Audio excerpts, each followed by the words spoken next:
بسم اللہ الرحمن الرحیم بسم اللہ الرحمن الرحیم الحمد للہ وکفا وسلام علی عبادہ الذین اصطفی اما بعد۔ عزیز طلباء، شرح مولا جامی کا سبق نمبر 175 شروع کر رہے ہیں۔ اس سبق کو وَأَمَّا فِي الْإِضَافَةِ سے لے کر بمجرد النسبت لا غیر تک پڑھیں گے۔ وَأَمَّا فِي الْإِضَافَةِ بہرحال اضافت کی صورت میں فَلِأَلَّا يَلْزَمَ اضافت المضاف تاکہ مضاف کی اضافت لازم نہ آئے۔ وَأَمَّا فِي نون الجمع بہرحال نون جمع کی صورت میں فَلِأَنَّهُ جَازَ کیونکہ جائز ہے أَن يُضَافَ إِلَى غَيْرِ الْمُمَيِّزِ کہ اسم تام کی اضافت کی جائے غیر ممیز کی طرف، جیسے کہ عشری کا و عشری رمضان بالاتفاق کے اتفاق کے ساتھ لکثرت الحاجت الیہ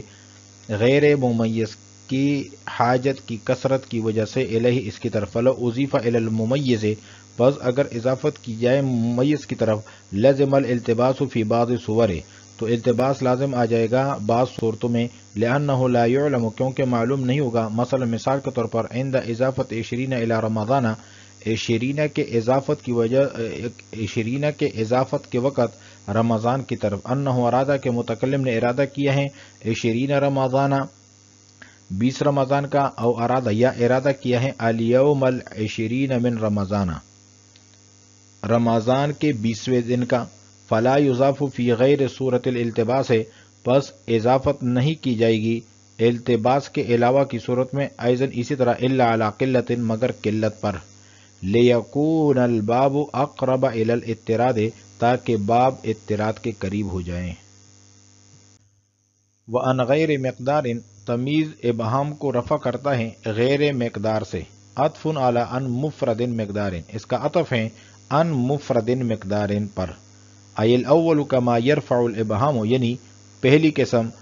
جس میں تمیز ابہام کو رفع کرتا ہے مفرد مقدار مفرد مقدار سے، کذالک یرفعہ اسی طرح تمیز ابہام کو رفع کرتا ہے ان مفرد غیر مقدار مفرد غیر مقدار سے۔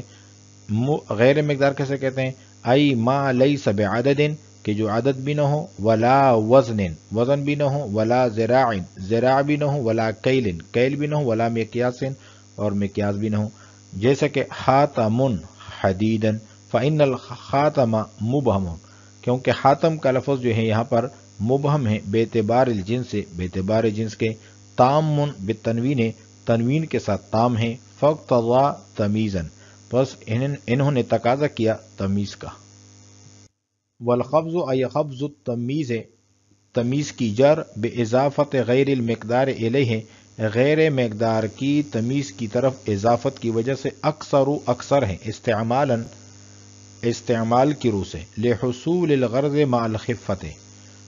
غرض کے حصول کی وجہ سے خفت کے ساتھ، ولقصور غیر المقدار ان طلب التمیز اور غیر مقدار کے قاصر ہونے کی وجہ سے تمیز کے طلب سے، لأن الاصل فی المبہمات المقادیر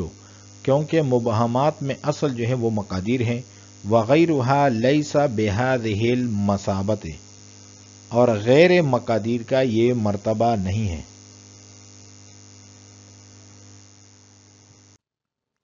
والثانی ای القسم الثانی من التمیز تمیز کی دوسری قسم وہ ہیں یرفع الابہام عن ذات مقدرۃ جو ابہام کو رفع کرتا ہے ذات مقدرہ سے، یرفعہ عن نسبۃ ان ابہام کو رفع کرتا ہے نسبت سے، کان الظاہر ان یقول ظاہر بات تو یہ تھی کہ یہ کہتے عن ذات مقدرۃ فی نسبۃ فی جملۃ کہ ابہام کو رفع کرتا ہے ایسی نسبت میں ذات مقدرہ سے جو ثابت ہو جملے میں، لیکن لما کان الابہام فی طرف النسبت لیکن جب ابہام طرف نسبت میں تھی، یستلزم الابہام فیہا تو یہ مستلزم ہے نسبت میں ابہام کو، ورفعہ عنہا اور نسبت سے ابہام کو رفع کرنا مستلزم ہے یستلزم الرفع عنہ طرف نسبت سے ابہام کو رفع کرنے کو۔ قال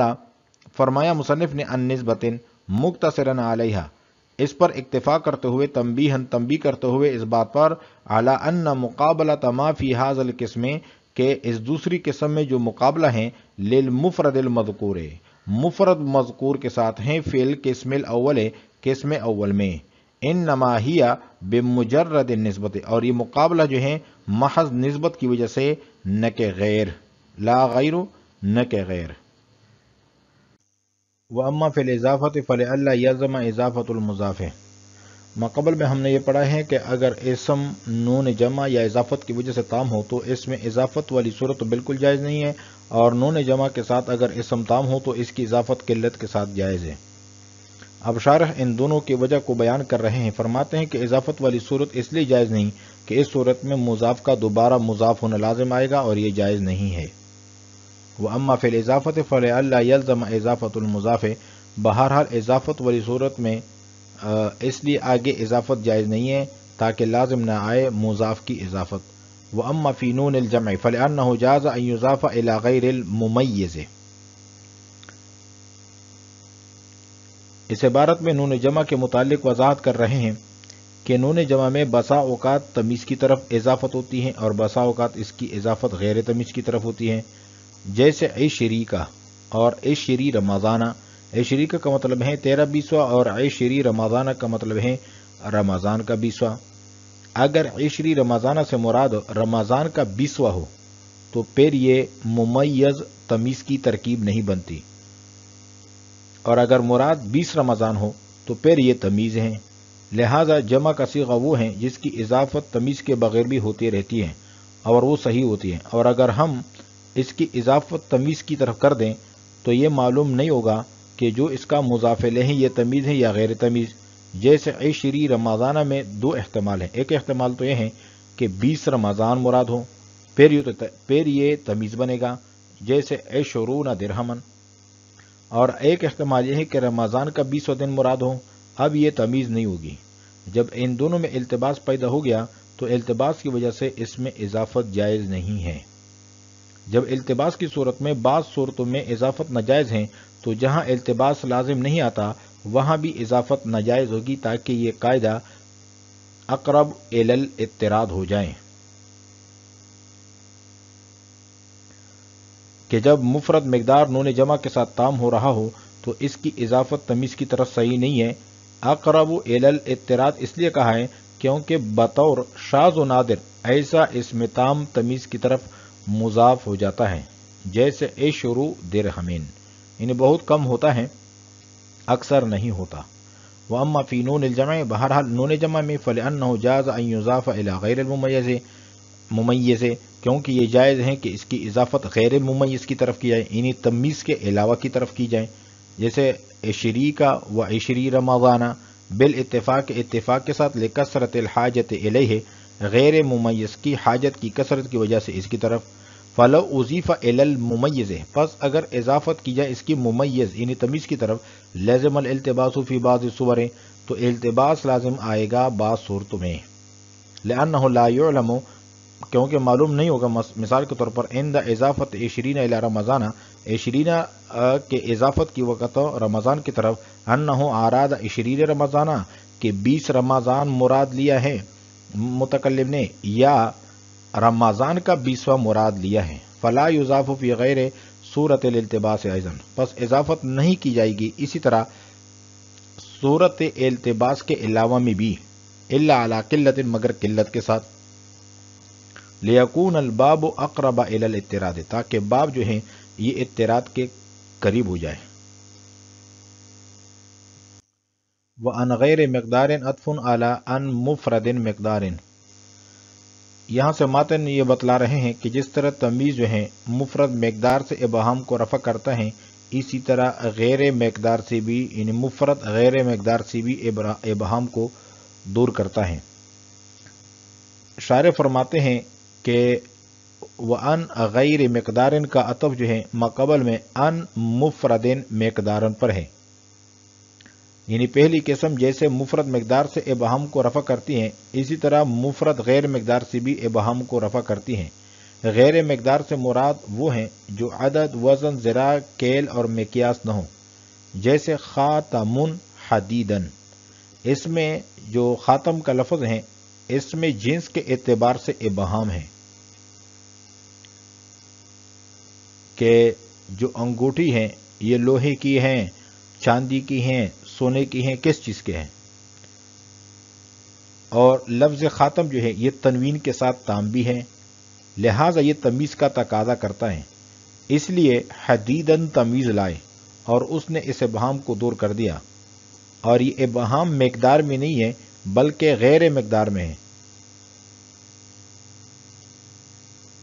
کیونکہ خاتم جو ہے یہ مقدار نہیں ہے، غیر مقدار ہے۔ الاول کما یرفع الابہام، جس طرح کہ پہلی قسم میں تمیز ابہام کو رفع کرتا ہے مفرد مقدار سے، اسی طرح تمیز ابہام کو دور کرتا ہے مفرد غیر مقدار سے بھی، جیسے کہ اور غیر مقدار کیسے کہتے ہیں؟ مفرد غیر مقدار، کہ جو عدد بھی نہ ہو، وزن بھی نہ ہو، ذراع اور کیل کی میں قیاس بھی نہ ہو، جیسے کہ خاتم حدیدن فإن الخاتم مبہم، کیونکہ خاتم کا لفظ جو ہے یہ مبہم ہے بے اعتبار الجنس، بے اعتبار جنس کے، تام بے تنوین، اور تنوین کے ساتھ تام ہے، فاقتضا تمیزن، بس اس نے تقاضا کیا تمیز کا، تو حدیدن تمیز لائی گئی اور اس ابہام کو رفع کر دیا اور بتلا دیا کہ انگوٹھی لوہے کی ہے۔ والخفض ای حفظ التمیز باضافت غیر المقدار الیہ اکثر، اس عبارت میں ماتن اور شارح یہ بیان فرما رہے ہیں کہ غیر مفرد مقدار کی تمیز مضاف الیہ ہونے کی بنا پر اکثر مجرور ہوتی ہے، کیونکہ جب غیر مفرد مقدار کی اضافت تمیز کی طرف کی جائے تو اس سے رفع ابہام کے ساتھ ساتھ تخفیف بھی حاصل ہو جاتی ہے، اور دوسری وجہ یہ ہے کہ تمیز کی وجہ ابہام کو دور کرنا ہے، اور مبہمات میں اصل مقادیر ہیں، یعنی مقادیر میں ابہام کبھی ہوتا ہے، لہٰذا وہ تمیز کا تقاضا زیادہ کریں گے، اس لیے ان کی تمیز میں تمیز کا اصل اعراب نصب ضروری ہے، اور غیر مقدار میں اس درجے کا ابہام نہیں ہوتا، لہٰذا وہ تمیز کا تقاضا کرنے میں مقادیر کے ہم مرتبہ نہیں ہوں گے، اس لیے ان کی تمیز کا بھی وہ درجہ نہیں ہوگا جو مقادیر کی تمیز کا ہوتا ہے، اس لیے مفرد غیر مقدار کی تمیز اضافت کی بنا پر اکثر مجرور ہوگی۔ والخفض ای حفظ التمیز، علامہ جامی نے بتلا دیا کہ یہاں پر خفض یعنی جر مراد ہے تمیز کا مجرور ہونا، بے اضافت غیر المقدار الیہ، غیر مقدار کی اضافت تمیز کی طرف کے ہونے کی وجہ سے، یعنی غیر مقدار کی تمیز کی طرف اضافت کی وجہ سے، اکثر استعمالاً، اکثر یعنی مجرور ہوتا ہے استعمال کی روح سے، لحصول الغرض مع الخفت، کیونکہ اس سے تو ایک غرض بھی حاصل ہو جاتا ہے اور خفت بھی ساتھ ساتھ، ولقصور غیر المقدار عن طلب التمیز، اور دوسری وجہ اس میں یہ ہے کہ غیر مقدار قاصر، اس میں کمی ہے تمیز کی طلب میں، اس کا درجہ کم ہے، لأن الاصل فی المبہمات المقادیر، کیونکہ مبہمات میں اصل جو ہے وہ مقادیر ہیں، وغیرها لیس بہذہ المثابۃ، اور غیر مقادیر کا یہ مرتبہ نہیں ہے جو مقادیر کا ہے۔ والثانی ای القسم الثانی من التمیز وهو ما يرفع الابہام عن ذات مقدرۃ، صاحب کافیہ کی عبارت کا حاصل یہ ہے کہ تمیز کی دوسری قسم جو ذات مقدرہ سے ابہام کو رفع کریں، وہ جملے میں پائی جانے والی نسبت یا شبہ بالجملے میں پائی جانے والی نسبت سے ابہام کو رفع کرتی ہے۔ والثانی ای القسم الثانی، علامہ جامی نے القسم کا لفظ نکال کر یہ بتلا دیا کہ الثانی صفت ہے اور اس کا موصوف محذوف ہے، اور وہ ہے القسم۔ القسم الثانی من التمیز، کہ تمیز کی دوسری قسم وہ ہے ما یرفع الابہام، جو ابہام کو رفع کرتی ہے، عن ذات مقدرۃ، ذات مقدرہ سے، یرفعہ عن نسبۃ، یرفعہ نکال کر علامہ جامی نے بتلا دیا کہ عن نسبۃ جو ہے یہ متعلق ہے یرفعہ کے ساتھ، اور یرفعہ عن نسبۃ یہ خبر بن رہی ہے القسم الثانی مبتدا کے لیے، کہ تمیز کی دوسری قسم وہ ہے کہ جو ابہام کو رفع کرتی ہیں ذات مقدرہ سے، یعنی نسبت سے، کان الظاہر ان یقول عن ذات مقدرۃ فی نسبۃ فی جملۃ۔ یہاں سے ایک سوال ہوتا ہے، سوال یہ ہے کہ مصنف کی عبارت میں تعارض اور تناقض ہے، کیونکہ مصنف نے ماقبل میں کہا تھا کہ تمیز کی دوسری قسم وہ ہے جو ذات مقدرہ سے ابہام کو رفع کریں، کیونکہ ماقبل میں جو تمیز کی تعریف ہم نے پڑھی ہے وہ یہ ہے کہ تمیز کہتے ہیں کہ جو ذات مذکورہ یا ذات مقدرہ سے ابہام کو رفع کرے، تو دوسری قسم جو ہے ذات مقدرہ والی بنتی ہے کہ تمیز ذات مقدرہ سے ابہام کو رفع کرتی ہے، اور یہاں ذات کا ذکر ہی نہیں ہے، بلکہ نسبت کا ذکر کیا ہے، اور نسبت تو ایک امر معنوی چیز ہے، ذات نہیں ہے۔ مصنف کو یوں کہنا چاہیے تھا وَثَانِي عَنْ ذَاتٍ مُقَدَّرَةٍ فِي نِسْبَةٍ فِي جُمْلَةٍ، کہ دوسری قسم وہ ہیں جو ایسی نسبت میں ذات مقدرہ سے ابہام کو رفع کرتی ہیں جو ثابت ہو یا حاصل ہو جملے میں۔ تو یہاں پر جو فی جملتن ہے یہ جار مجرور متعلق ہیں حاصلتن کے ساتھ یا ثابتتن کے ساتھ،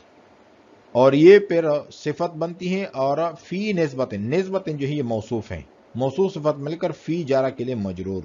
تو معنی یہ ہوگا کہ دوسری قسم وہ ہیں جو ابہام کو رفع کرتی ہیں ایسی نسبت میں ذات مقدرہ سے